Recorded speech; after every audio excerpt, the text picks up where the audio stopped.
So welcome back to Stockholm's Groove. Today we have Mart Brennan, and you're from Australia, right? Yeah, that's right, yeah. Cool. Let's just get this a little closer so we can make sure we get it. So Mart's from Australia, and we've just heard the song Tiny Feet. That's right, yeah. Right?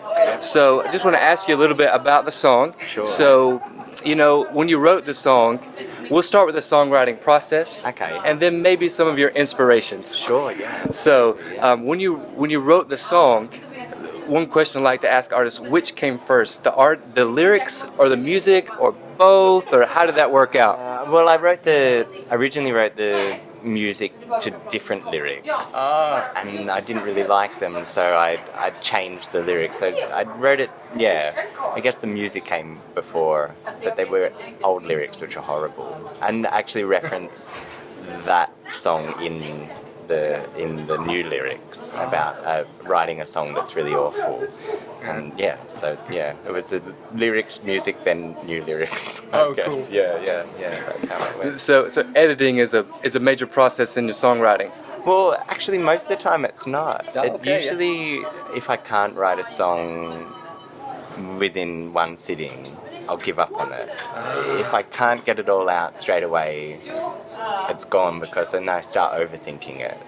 And so that song's quite unique for the songs that I write, because it's one that I actually spent more time on than I would normally. Usually I'll sit and write a song in one sitting, and if it takes longer than that, then I have to just forget about it, because it's just going to become a messy, like over-contrived sort of thing. So yeah. And as you've already heard, what a cool groove the song is.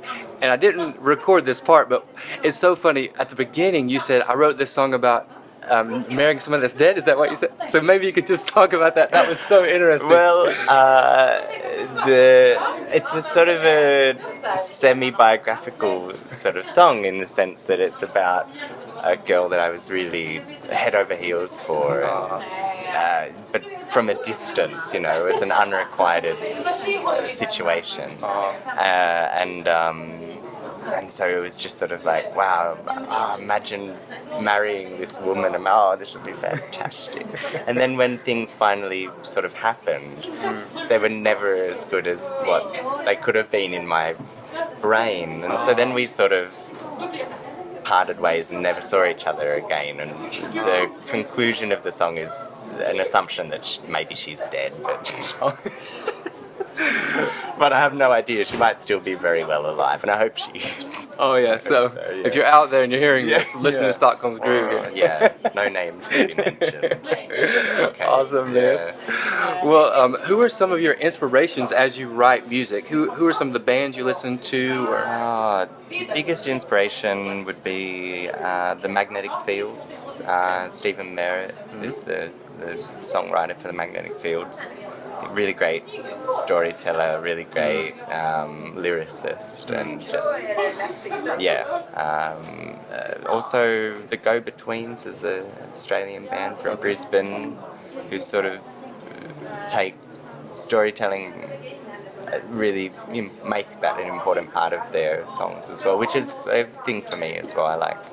I'd like to try and tell a story, whether other people understand what the story is or not. As long as I know what the story is in my head, it's hard to sort of just write abstract. I need to have some sort of thread through the song.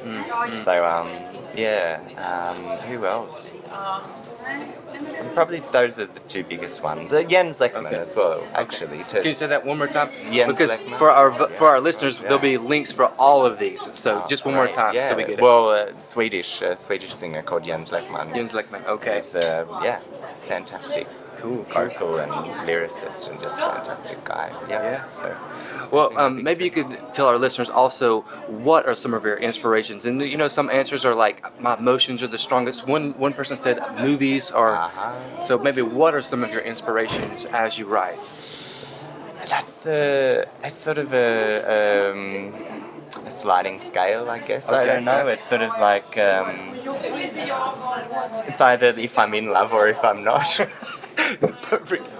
I'm sure many can relate to that. Basically, most of my songs are love songs or bad love songs, and then there's a couple spread out that are about more random things, electric guitars or snow or. Oh, I love the snow one, by the way. Yeah, like occasionally something, an object or a situation that doesn't involve love will come up, but most of my songs are about some sort of misery or joy as far as love is involved. Oh, so wow. yeah, that's Man. it's the oldest inspiration I guess there is, but that's all I've got, I guess. And Adele did an interview. She said she made her millions off of writing about the same things, breakups and things like that. So Yeah, well, I mean, I guess it's the probably the one thing maybe that most people can relate to on some sure, level. man. I mean, I can write a song about an electric guitar, but Oh, yeah? not everyone's going to know about that. Oh, yeah. Snow, I mean, I didn't know about snow before I moved to Sweden, so I couldn't have written about Oh, it yeah. until I moved here.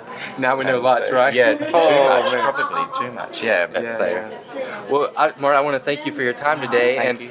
I've seen personally your SoundCloud excellent. So why don't you tell us where people can hear more of your music?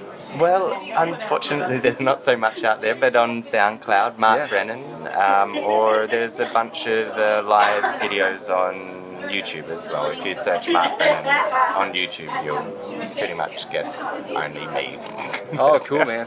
And Mark is a regular here. We're at Vaudeville in Sodermalm for Open Scene. It's on Monday nights, and Mark's definitely a regular, so please come down and see him play. And the songs are awesome. Check out SoundCloud. There'll be a link for all of those things. Check out the YouTube channel. Mark, I want to thank you for your time. Thank you. Investing in Stockholm's Groove today. Oh, cheers. Thank you so much. Cool. Great. I don't wanna